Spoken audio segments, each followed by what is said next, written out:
বেশি মানুষকে বসিয়ে সুষ্ঠুভাবে সুন্দরভাবে মায়ের প্রসাদ আমরা পরিবেশন করেছিলাম, আপনারা গ্রহণ করেছেন।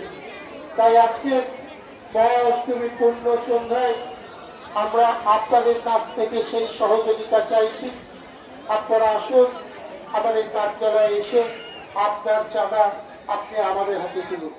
আছে অনেকে হাত দেওয়ার চেষ্টা করছেন বা হাত দিচ্ছেন, আপনাদের উদ্দেশ্যে জানাচ্ছি, দেখুন বৈদ্যুতিক লাইনের ব্যবস্থা আছে, ওখানে কারেন্ট আছে, যাতে অসুবিধার সম্মুখীন না হয়।